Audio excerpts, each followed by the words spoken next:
소아시아 7교회 보낸 편지 그 7개 중에 오늘이 마지막입니다. 라오디게아 교회에 대한 이야기죠. 라오디게아 지역은 그 지역은 뭐 이단도 없고 박해도 없고 굉장히 부유한 세속 도시였습니다. 또 기름진 리쿠스 계곡이라고 하는 곳이 있어서 그 토양이 굉장히 좋았고 그래서 농사가 잘 됐고 또 목축업도 많이 발달됐습니다. 그래서 굉장히 윤택 있고 품질이 좋은 이 흑양모 생산이 많았던 곳이기도 합니다. 그리고 또 상업과 금융이 굉장히 발달했어요. 그래서 돈이 많은 지역이었고 또 직조업이 발달되어 있었습니다. 그래서 옷의 생산이 많았는데 특별히 트리마타라고 하는 이 겉옷, 상의 옷인데 그 지역에 굉장히 유명했습니다. 그래서 돈 있는 사람은 다 그 지역에 와서 그 옷을 살 만큼 그렇게 유명한 옷이었습니다. 또 그곳은요 의학이 발달된 곳이었습니다. 맹카루 신전이라고 하는 병을 고치는 신전이 있었고요. 그리고 그 옆에는 지금의 의과대학 같은 것이 있었습니다. 그리고 유명한 의사들이 그 지역에 많았어요. 또 나드향을 사용해서 귀를 고치는 귀약이 있었고 또 부르기아 가루를 기름에 이겨가지고 만든 눈 안약이 유명한 곳이 있었습니다. 그러니까 이 지역에는 뭐 의학도 발전하고 산업도 발전하고 모든 것이 그냥 풍요로운 그 가운데 라오디게아 교회가 있었습니다. 모든 것이 갖춰진 교회였어요. 그러는 가운데 뭔가 뜨거운 비전도 없고 헌신도 없고 열정도 없는 그래서 오늘 본문에 보면 책망만 있고 칭찬이 없는 그 교회가 바로 라오디게아 교회였습니다. 우리 14절 말씀 같이 읽어보겠습니다. 시작. 라오디게아 교회의 사자에게 편지하라. 아멘이시오 충성되고 참된 증인이시오 하나님의 창조의 근본이신 이가 이르시되. 매 편지마다 예수님이 어떤 모습으로 표현되는가를 보면 그 지역 또 그 교회의 상황이 반영되어 있습니다. 근데 24절에 보면 아멘이시오 충성되고 참된 증인이신 이것을 3번이나 좋은 의미죠. 근데 그만큼 이게 이제 좀 반어법처럼 된 거죠. 그러니까 예수님의 모습이 그렇게 신실하신 모습인 면에 반면 라오디게아 교회는 신실하지 못했고 열정도 없고 충성되지도 못했던 그런 교회 상황이었습니다. 그리고 또 하나님의 창조의 근본이신 이가 가라사대. 이 창조라고 하는 단어가 나오는 이유는 아마도 이 라오디게아 교회를 재창조해야 되겠다, 완전히 새롭게 해야 되겠다라고 하는 주님의 의지가 깃들어 있는 것이 아닌가 싶습니다. 15절, 16절 말씀 계속 읽겠습니다. 시작. 내가 내 행위를 아노니 내가 차지도 아니하고 뜨겁지도 아니하도다. 내가 차든지 뜨겁든지 하기를 원하노라. 내가 이같이 미지근하여 뜨겁지도 아니하고 차지도 아니하니 내 입에서 너를 토하여 버리라. 이 라오디게아 지역을 보면요, 그 위에는 히에나폴리스라고 온천으로 유명한 지역이 있었습니다. 그리고 라오디게아의 남쪽에 보면 골로세, 여기는 또 냉천으로 유명해요. 그러니까 아마도 이 지역상의 특성을 고려한 표현이 아닌가 싶습니다. 근데 그 의미는 뭐냐면 너희가 차지도 않고 뜨겁지도 않다. 그래서 차든지 덥든지 해야 된다라고 하는 말은요, 차가워도 된다라고 하는 말이 아닙니다. 이것은 그들의 신앙이 미지근해져 있다. 믿는 것 같지만 뭔가 열정도 없고 긴장감도 없고 주님께 간절하지도 못하고 그냥 어중간한, 그냥 무늬만 크리스찬, 어떤 예배의 형태는 있고 뭔가 주님을 위해서 하는 행동 같은 것은 있는 것 같지만 내면은 텅텅 비어있는 그런 영적인 상태를 두고 얘기하는 것입니다. 사실 이 부부관계를 생각해 보면요, 우리가 뭐 사랑할 수도 있고 또 사랑하기 때문에 싸우기도 하고 뭐 미워했다가 또 화해하고 뭐 이러기도 하지만 사실 가장 위험한 것은 그냥 서로에 대해서 관심이 없는 겁니다. 무관심한 거예요. 그냥 너는 너대로 살아. 어떻게 말하든 어떻게 행동하든 별로 신경 쓰지도 않고 별로 서운하지도 않고 그냥 그렇게 미지근해져 있는 거, 이것 자체가 가장 큰 위기이듯이 신앙에도 그럴 수 있다라고 하는 것이죠. 몇 년 전에 제가 신문을 읽는데요, 어느 한 기사가 있었습니다. 그것은 갱년기를 겪고 있는 여성들이 이 가정에서 겪는 그런 어려움에 대한 기사였는데요. 그 기사 내용에 상당수가 이제 남편 때문에 힘든 삶을 산다는 거예요. 그래서 어느 기업에서 40대, 50대 여성 150명을 대상으로 여성 갱년기 상태에 대해서 설문조사를 했습니다.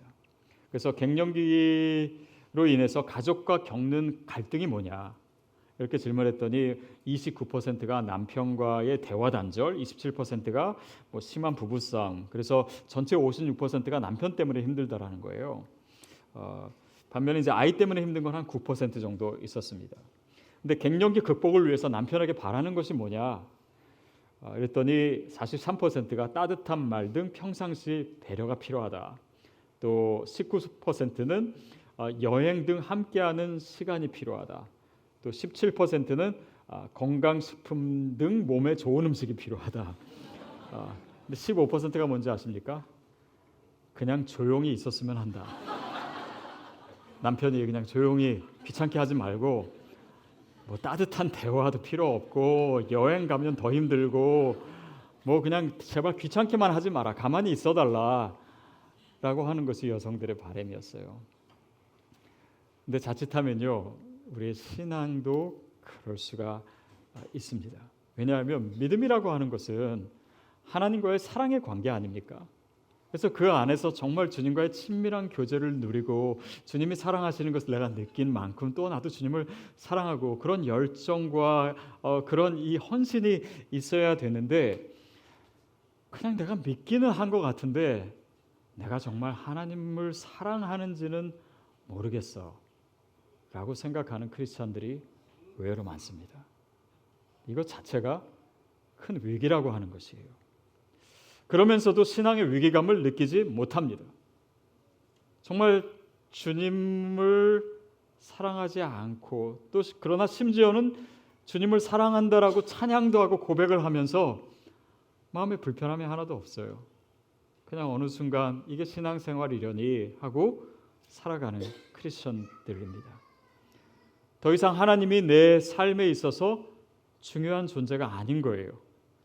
그냥 내 필요나 채워주시고 또 아니면 말고, 그냥 하나님 제 삶에 그냥 별 일만 생기지 않게 해주세요.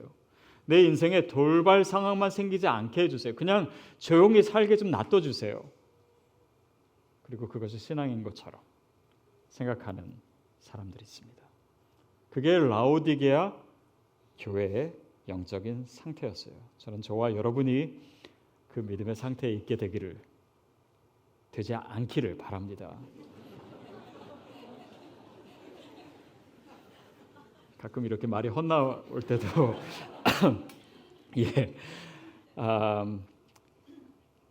17절 말씀 같이 읽겠습니다. 17절 시작. 내가 말하기를 내가 부자와 부여하여 부족한 것이 없다 하나 내 공고한 것과 가난한 것과 눈먼 것과 벌거벗은 것을 알지 못하는도다. 그들이 말하기를 나는 부자다라고 하는 것이에요. 나는 부유하다. 내 삶에 별 문제가 없다. 그러나 예수님께서 그들을 진단을 어떻게 하십니까? 사실은 네가 가난하다. 네가 가련하다. 네가 사실은 벌거벗었다. 옷이 많이 생산된 곳이라 옷이 많은 것 같지만 실상 너의 영적인 상태는 벌거벗었다. 너희 지역에 눈을 고치는 안약이 있어서 다들 뭐 눈이 좋다라고 생각할 수 있겠지만 사실은 내가 눈이 멀었다. 주님이 그렇게 얘기하고 계세요. 이 영적인 무감각에 빠지면은 자기의 문제를 보지 못합니다. 그냥 남들 문제만 보여요. 그리고 나에게 무엇이 부족한지, 정말 나에게 필요한 것이 무엇인지를 스스로 깨닫지 못하게 됩니다. 특별히 우리가 물질적으로 부유할 때 우리 삶에 생기는 위기에 대해서도 우리가 생각해야 돼요. 홍정일 목사님이 예전에 한번 설교 시간에 이렇게 얘기하신 적이 있습니다. 이런 표현이었어요. 어쩌다가 재수없이 부자가 돼가지고 부자가 되는 것을 재수없다라고 생각하는 사람은 거의 없습니다. 그러나 영적인 관점에서 보면요, 부자가 되는 것은 어쩌면 좁은 길일 수 있습니다. 더 깨어있기 쉽지 않습니다. 저 주님께 매달리기 쉽지 않아요. 모든 것이 편안하니까 때로는 교만해질 수도 있습니다. 그래서 그것을 우리가 깨닫고 위기로 인식하는 자체가 필요해요. 물론 우리가 그동안 수고한 거, 고생한 거, 그것에 대한 결과, 그것을 평가절하하는 것이 아닙니다. 또 그것은 정말 하나님의 축복일 수 있어요. 그러나 그 부유함 뒤에 있는 이 영적인 위기를 우리가 인식하지 않는다면 우리에게 주신 축복은 진짜 하나님이 주시고자 하시는 축복이 아닐 수 있습니다. 그것이 진정한 하나님의 은혜로 우리의 삶에서 더 의미 있는 것이 되기 위해서는 우리가 더 깨어 있는 것이 필요한 줄로 믿습니다. 그래서 그런 영적인 이 무감각, 그들은요, 이 물질적인 부여와 또 삶에 있어서 별 문제 없는 것이 영적으로도 그렇다라고 착각에 빠지는 거예요. 내 삶에 문제가 없으니까 당연히 영적으로도 문제가 없어라고 생각하는 거예요. 다시 말하면 영적인 무감각일 뿐만 아니라 영적인 교만에 빠질 수도 있습니다. 내가 뭔가를 하고 있기 때문에, 내가 뭔가 직분이 있기 때문에, 나에게 겉으로 나타나는 행위가 있기 때문에 스스로 위기라고 생각하지 못하는 거예요. 그 상태를 가지고 예수님께서는 내가 너희를 토하여 내치리라 라고 얘기하십니다. 역겹다라고 하는 거예요. 마치 바리새인들처럼 뭔가 행위가 있기 때문에, 그러나 그들이 영적으로 얼마나 가난한지는 스스로 보지 못하고 있기 때문에 그것을 가만히 두시지 않겠다, 그들을 깨워주겠다라고 얘기하시는 것입니다. 자, 그러면서 그 뒤에는 이제 처방이 나와 있어요. 18절, 19절 말씀입니다. 같이 읽겠습니다. 시작. 내가 너를 권하노니 내게서 불로 연단한 금을 사서 부요하게 하고 흰옷을 사서 벌거벗은 수치를 보이지 않게 하고 안약을 사서 눈에 발라보게 하라. 무릇 내가 사랑하는 자를 책망하여 징계하노니 그러므로 내가 열심을 내라 회개하라. 여기서요 18절에서 사서 세 번 나옵니다. 그러니까 불로 연단한 금을 사고 또 흰옷을 사고 그리고 그 눈에 바르는 약을 사라고, 뭔가 대가를 치르라고, 이런 표현이 계속 나와 있어요. 근데 여기서 우리가 생각해야 될 굉장히 중요한 것이 있습니다. 돈을 내고 사라라고 한, 대가를 치르라고 한다는 의미는 무엇입니까? 우리가요 구원을 받았습니다. 전적인 주님의 은혜로. 우리가 한 것이 없어요. 공짜로 주어진 것입니다.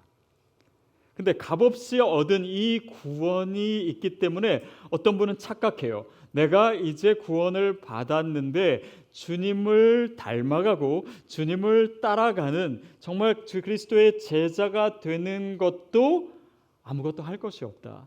아무 대가가 필요 없다. 아무 희생도 필요 없다. 그러니까 그냥 내가 얻은 것만 생각하게 되고, 그래서 어떤 소비주의적인 관점을 생각하게 되고, 뭔가 하나님이 나를 얼마나 만족시켜 줄 것인가, 교회가 나를 얼마나 기쁘게 해줄 것인가, 그것이 신앙의 전부인 것처럼 생각해요. 아닙니다. 우리가 그리스도를 따라가는 길에는요 치러야 될 대가가 있습니다. 그것이 없다라고 생각하면 그것이 바로 본헤퍼가 그렇게 경계했던 값싼 복음이에요. 그리스도의 피로 주신 것입니다. 그것은 그 자체로 값싼 것이 아니에요. 또한 우리가 그리스도인이 되어가는 이 과정에 정말 대가로 치러야 될 그런 희생이 우리를 참된 그리스도인으로 만들어준다는 사실입니다. 그것을 모르게 되면 우리가 신앙의 정도를 벗어나게 돼요. 여러분, 주님을 사랑하게 되는 방법을 제가 한 가지 가르쳐 드릴까요? 그것은 뭐냐면 주님을 위해서 희생해 보는 것입니다. 마치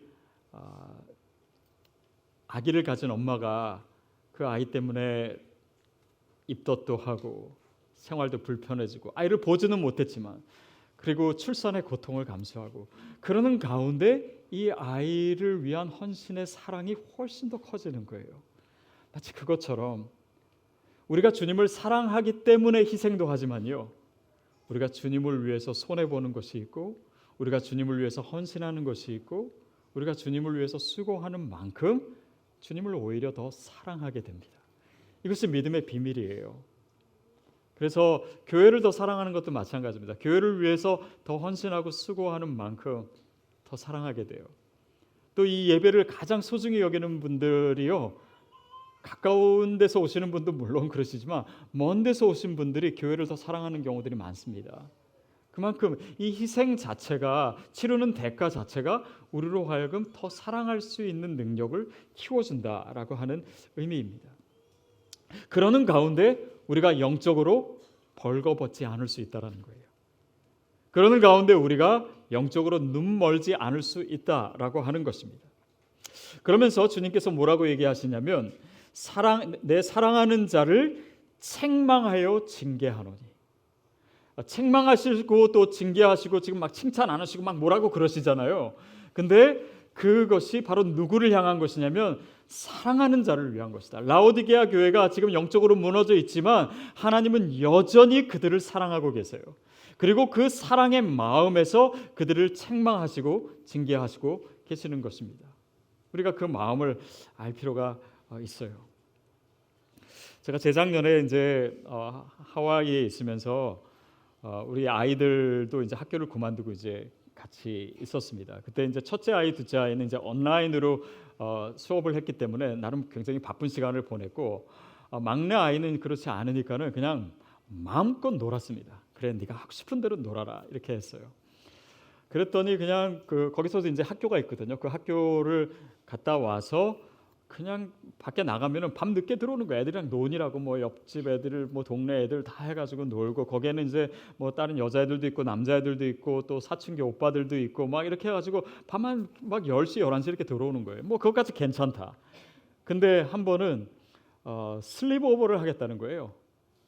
근데 아무래도 거기는 그 사춘기 오빠들도 있고 걔네들이랑 또 밤을 지내는 것이 조금 그렇겠다 싶어가지고 제가 안 된다고 했어요. 그랬더니 애가 그냥 왜요? 그러더라고요.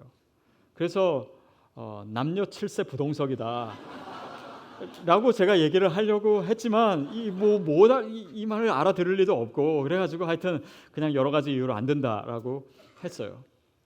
근데 저는 사실 이 아이가 재밌게 노는 것이 싫어서 그런 거 아닙니다. 또 이 아이의 자유를 침해하고 싶어서 그런 것도 아니에요. 왜 막았겠습니까? 이 아이를 사랑하기 때문에, 그리고 어떤 가능성으로부터도 이 아이를 지키는 것이 제 책임이기 때문에 그렇습니다. 거기에는 사랑의 의도가 있는데 아이가 그것을 알는지 모르는지는 잘 모르겠어요. 여러분, 성경에서 이 동성 연애를 반대하는 것도요, 그 맥락에서 볼 필요가 있습니다. 그것을 반대하는 것이 인권을 방해하는 아닙니다. 하나님도 그분들을 사랑하세요. 그런데 이 동성애가 얼마나 우리의 몸과 마음을 피폐하게 만드는지를 주님 아세요. 그리고 그런 사회가 어떻게 타락에 빠질 수 있는지도 하나님은 너무나 잘 알고 계십니다. 그렇게 되면 개인과 또 사회가 하나님으로부터 얼마나 멀어질 수 있는지도 하나님은 잘 아세요. 그러니까 무언가를 하지 말라고 했을 때도 그것이 단지 율법이 아니라 그 뒤에 있는 하나님의 사랑에 대해서 우리가 그것을 느낄 수 있다면 그 말씀의 의미를 더 잘 알 수가 있는 것입니다. 우리가 11월 한 달 동안 또 지역사회를 섬기는 일을 해보려고 해요. 근데 그것을 준비할 때 제 마음에 든 생각은 이것입니다. 저희 부모님이 이제 연세가 높으시고 또 은퇴를 하시고 그러다 보니까 이제 시간이 많아지시고 또 무료하게 보내시는 시간도 많으니까 멀리 있는 저로서는 좀 부모님을 위해서 내가 할 수 있는 것이 뭘까, 또 어떻게 도와드릴 수 있을까를 생각하다가 한 번은 이렇게 말씀드렸어요. 동네 복지관이나 아니면 봉사단체 같은 데가 있으면 거기 한번 찾아가 보세요. 그래서 어려운 분들을 이렇게 도와주면서 정기적으로 섬기시면은 의미도 있고 또 하나님도 기뻐하시고 또 그것을 통해서 얻을 수 있는 기쁨도 또 삶의 풍요로움도 훨씬 더 크니까 그렇게 하시면 좋겠다고 이렇게 말씀드렸습니다. 근데 막상 이제 부모님 뭐 연세도 있으시니까 그러니까 그거를 직접 하시기가 어려우시더라고요. 그래서 그때 제가 안타까웠던 것이 다니시는 교회에서 그것을 할 수 있으면 참 좋을 텐데 교회에서 그 봉사할 수 있는 그런 길을 열어드리고 할 수 있으면 좋을 텐데 제가 정말 부모님을 생각하는 마음으로 이 사역을 또 생각하고 준비를 했습니다. 근데 정말 이런 거를 사역을 물론 뭐 교회론이 그렇고 우리가 당연히 해야 될 일이고 이런 것도 있고 그냥 목사의 마음에도 그런 마음과 사랑이 있는데 하물며 하나님께서 우리에게 무엇을 명령하실 때 하나님께서 우리의 삶에 정말 깨닫는 것이 있기를 원하고 또 우리로 하여금 정말 하기를 원하시는 것이 있을 때 그 뒤에 있는 주님의 사랑을 헤아릴 수 있게 되기를 바랍니다. 말씀도 그렇고 또 우리 삶에 일어나는 이 많은 일 가운데 그 하나님의 마음을 읽을 수 있는 것이 곧 또한 믿음입니다. 저와 여러분에게 그 믿음이 있게 되기를 축복합니다. 그러면서 이제 좀 노골적으로 얘기하십니다. 열심을 내라 회개하라. 열심을 내라 회개하라. 과연 어떤 것을 두고 그것을 얘기하시는 걸까요? 우리 20절 말씀을 보겠습니다. 시작. 두드리노니 누구든지 내 음성을 듣고 문을 열면 내가 그에게로 들어가 그와 더불어 먹고 그는 나와 더불어 먹으리라. 주님께서 문 밖에서 문을 두드리시니까 누구든지 그 소리를 듣고 문을 열면 내가 그에게로 들어가서 그와 더불어 먹으리라. 우리는 보통 이 구절을 예수님을 영접할 때, 안 믿던 사람이 예수님을 영접할 때 필요한 구절이라고 생각할 때 있습니다. 그러나 사실 이 맥락은 믿지 않는 사람이 아니라 믿고 있는 사람. 그러나 믿고 있지만 정말 뜨겁게 주님을 사랑하지 않고 그냥 겉으로만 믿는 라오디게아 교인에게 주신 말씀이 바로 이 말씀이에요. 물론 이 의미는 구원론에서도 생각할 수 있습니다. 정말 예수님이 내 안에 오시는 것, 내 안에 들어오시는 것, 이게 구원입니다. 그런데 주님이 내 안에 들어오시면 자연스럽게 그분은 내 인생에 들어오시는 것이 되고 그분이 내 인생의 주인이 되시고 그분과 사귀고 그분과 교제하는 것이 시작되게 되어 있습니다. 그렇죠? 주님이 내 안에 오시기 때문에 그분과 소통과 교제와 관계가 시작될 수밖에 없는 것이에요. 여러분, 우리가 예수를 믿는데 정말 내가 구원 얻었나? 아니면 정말 내가 믿고 있는 것인가? 이것을 확인할 수 있는 몇 가지가 있습니다. 그 중에 하나는 내가 복음을 받았으니 이 복음이 정말 내 안에 있다면요, 이 복음을 나누는 삶을 살게 됩니다. 여러분 생각해 보세요. 가지지 않으면요, 나눌 수 없습니다. 그래서 내가 나눈다라고 하는 것은 내 소유에 대한 확실성을 표현해 주는 것이에요. 그래서 이것 자체가 굉장히 중요한 내 믿음의 증거가 될 수 있는데 그것만큼이나 중요한 것이 있습니다. 그것은 뭐냐면 주님과 사귀고 있는가, 주님과 교제하고 있는가. 보십시오. 주님이 내 안에 오셨기 때문에 내가 주님과 교제할 수 있는 거예요. 근데 내가 교제하고 있지 않다면 내 안에 정말 주님이 계시는지 그것에 대한 확실성을 우리가 어디서 찾을 수가 있겠습니까? 그래서 정말 주님과 친밀한 관계를 가지고, 왜냐하면 그리스도와의 사랑의 관계, 그것 자체가 믿음이기 때문에 우리가 그것을 누리는 것이 신앙생활에게 있어서는 더 이상 선택 상황이 아니다라고 하는 것입니다. 그래서 주님과의 사귐이 없으면 어떻게 우리가 주님의 음성을 들을 수가 있습니까? 어떻게 그 음성에 순종할 수가 있습니까? 어떻게 주님을 사랑할 수가 있겠습니까? 그냥 우리가 겉으로 무언가를 했다라고 할 수 있어요. 그러나 그 모든 행동은, 그것이 정말 하나님을 위한 행동일지라고 할지라도 하나님과의 사랑의 관계를 전제하지 않으면 그 의미 자체가 사라지게 됩니다. 왜냐하면 정말 주님이 원하시는 것은 바로 그 사랑의 관계 안에서, 그 친밀한 관계 안에서 이루어져야 하기 때문입니다. 마태복음 25장에 보면 예수님께서 열처녀 비유를 주시잖아요. 근데 열처녀가 누굽니까? 성도들 얘기합니다. 교회를 얘기해요. 근데 나중에 그리스도의 신부가 되는 것입니다. 다시 말하면 주님과 교제가 없는데 어떻게 주님을 사랑할 수 있습니까? 주님을 사랑하지 않는데 어떻게 결혼할 수 있습니까? 주님을 사랑하지 않는 사람이 어떻게 결혼해서 천국에서 영원토록 살 수가 있습니까? 그러니까 그 무엇보다도 구원에 대한 확실한 증거가 오늘 내가 주님과 교제를 나누고 있는가, 어떻게 주님과 친한가, 내가 얼마나 주님을 사랑하는가에 있다라는 것 우리가 기억해야 됩니다.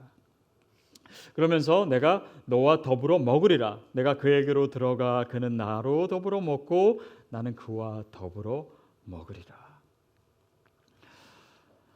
제가 제 아내랑 이렇게 식사를 하면서 늘 가끔 생각하게 되는 것이, 야, 이 결혼 생활은 진짜 같이 밥 먹는 거구나 라는 생각이 들었어요. 또 배우자라고 하는 대상 자체가 같이 밥 먹는 것 같아요. 수도 없이 밥을 먹고, 밥을 먹다 보니까 밥만 먹는 거 아니고 또 대화도 하고, 물론 요즘은 김한성 목사님과 밥을 더 많이 먹기는 하지만은 이렇게 밥을 계속 먹다 보니까요, 뭐 이런저런 얘기하게 되고 서로 친해지게 되고 속속들이 알게 되고, 그러니까 그 사람에 대해서 더 잘 알고 느끼게 되는 것이에요. 이게 교제이고 이것이 소통입니다. 자, 그런데 우리가 주님과 무엇으로 교제를 하냐면요, 말씀과 기도로 교제하는 거예요. 하나님의 말씀을 통해서 그의 음성을 듣고, 또 내가 기도함을 통해서 주님께 나의 마음을 아뢰드리고, 또 물론 그 가운데 주님의 음성을 듣기도 하고, 그러면서 소통하는 것이, 그것이 기초가 되는 것이에요. 그러면서요, 사람마다의 소통하는 방식이, 하나님과 소통하는 방식이 좀 다를 수는 있습니다. 어떤 분은 정말 큐티를 해야지만 큰 은혜 받는 분이 있고, 어떤 분은 또 성경 통독이 더 하나님의 음성을 듣는 통로가 되는 분도 있어요. 또 그것뿐만 아니라 나는 찬양할 때 하나님을 가장 많이 느껴, 하나님의 음성을 가장 많이 들어, 이런 분들도 있고, 내가 봉사할 때 그걸 느끼는 분도 있고, 어떤 분은요, 뭐 뛰면서 자연을 보면서 하나님을 가장 많이 느끼고 거기서 하나님과 소통하는 분도 있더라고요. 성경에 보면요, 요셉 같은 경우는 꿈을 통해서 하나님과 소통해요.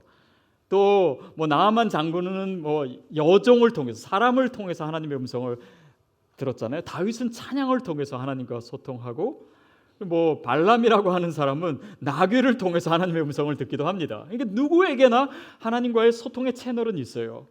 여러분 생각해 보십시오. 하나님이 우리와 소통하자, 대화하자, 교제하자 하시놓고서는 소통의 채널은 안 주실 리가 있습니까? 아니, 우리에게 있습니다.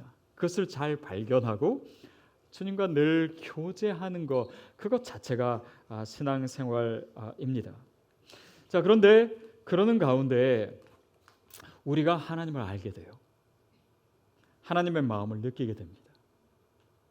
그래서 하나님이 무엇을 좋아하시는지, 무엇을 기뻐하시는지, 또 무엇을 싫어하시는지, 그것을 아는 거예요. 그것이 하나님을 아는 지식입니다.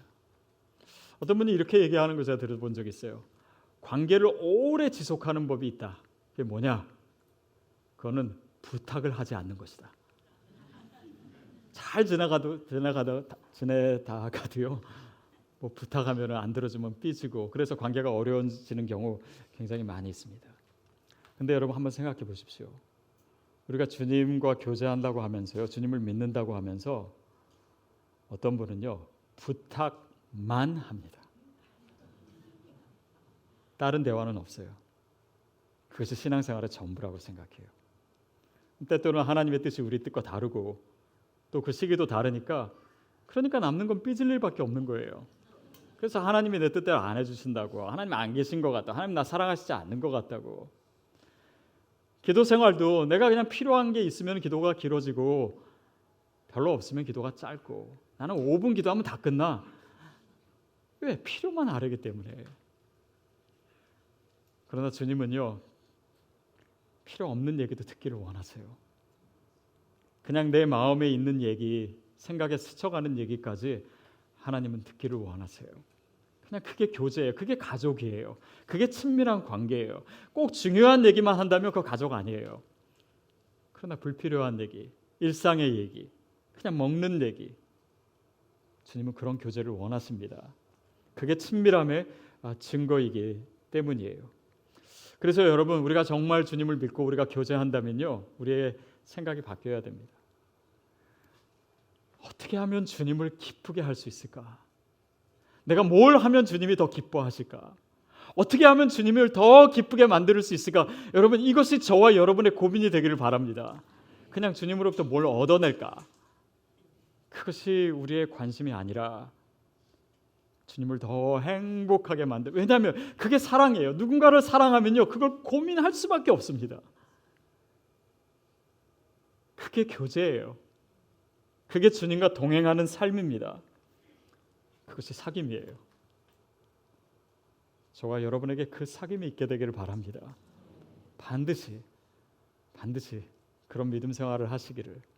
그래야지 우리가 정말 말씀과 기도를 통해서 주님을 사랑해야지 그 사랑이 우리를 통해서 다른 사람과의 관계에 흘러가기 시작하는 거예요.